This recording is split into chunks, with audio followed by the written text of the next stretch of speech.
Hello friends, welcome to today's சமையல்.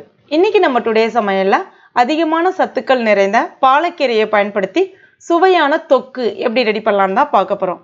இது சூடான சாதத்தோட பிசைஞ்சு சாப்பிட்டாலும் சூப்பரா இருக்கும். இல்லனா சப்பாத்தி, இட்லி, தோசையோட தொட்டு சாப்பிட்டாலும் இன்னும் சூப்பரா இருக்கும்.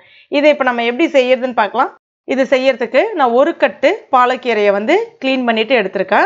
இத ஒரு 2-3 தடவை தண்ணி விட்டு நல்லா வாஷ் பண்ணதுக்கு அப்புறமா கொஞ்சம் கொஞ்சமா எடுத்துட்டு அந்த காம்புகளோடயே சேர்த்தவாறு சின்ன சின்னதா கட் பண்ணி எடுத்துக்கோங்க.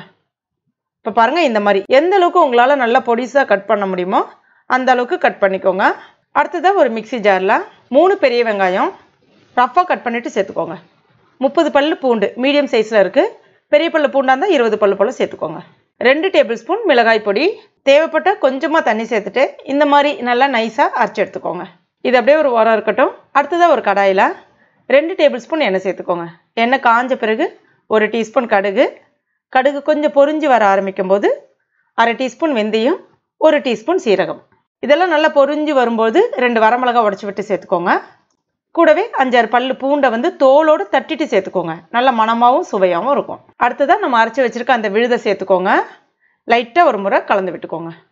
இப்போ இதுக்கு தேவையான அளவுக்கு உப்பு சேர்த்துட்டு அந்த மிக்சியிலே கொஞ்சமா தண்ணி சேர்த்துட்டு ஒரு முறை நல்லா கலந்துட்டு அதையும் சேர்த்துக்கோங்க. ஸ்டவ்வை கம்ப்ளீட்டா சிம்ல வச்சுக்கோங்க. இப்போ ஒரு முறை நல்லா கலந்து விட்டுட்டு கொஞ்சமா கருவேப்பிலை இலைகளும் சேர்த்துக்கோங்க. ஒரு முறை கலந்து விட்டுக்கோங்க.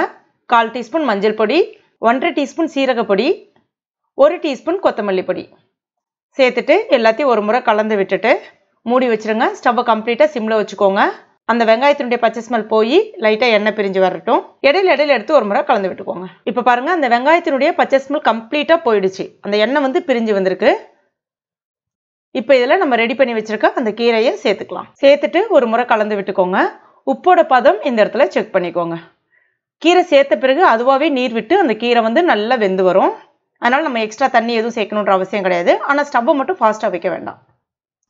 நிதானமாகவே வேகும்போது அந்த கீரை நல்லா சாஃப்டாக சூப்பராக வெந்து வரும். இது அப்படியே எண்ணெய் பிரிஞ்சு வரணும். நம்ம ஊற்றின எண்ணெய் பிரிஞ்சு வரணும். இப்போ பாருங்க ஊற்றின எண்ணெய் எல்லாமே ஓரங்களில் பிரிஞ்சு வர ஆரம்பிச்சிடுச்சு. அந்த கீரையினுடைய நிறமும் லைட்டாக மாறி வந்திருக்கு. கீரை சேர்த்த பிறகு இது ரெடி ஆகிறதுக்கு ஒரு 5 நிமிஷம் போல் எடுத்துக்கும்.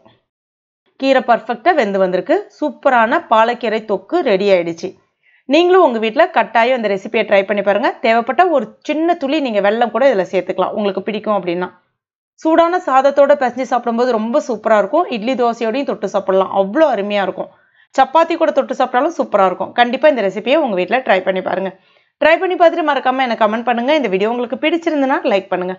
உங்கள் நண்பர்கள் மற்றும் ஃபேமிலி மெம்பர்ஸ் கூட மறக்காமல் ஷேர் பண்ணிக்கோங்க. மேலும் இது போன்ற டேஸ்டி ரெசிபிகளுக்கு நம்ம டுடே சமையல் இது வரைக்கும் நீங்கள் சப்ஸ்கிரைப் பண்ணலாம்னா உடனே சப்ஸ்கிரைப் பண்ணிக்கோங்க. கூடவே மறக்காம அந்த பெல் நோட்டிஃபிகேஷன் சிம்பிளி பிரஸ் பண்ணிக்கோங்க. தேங்க்யூ.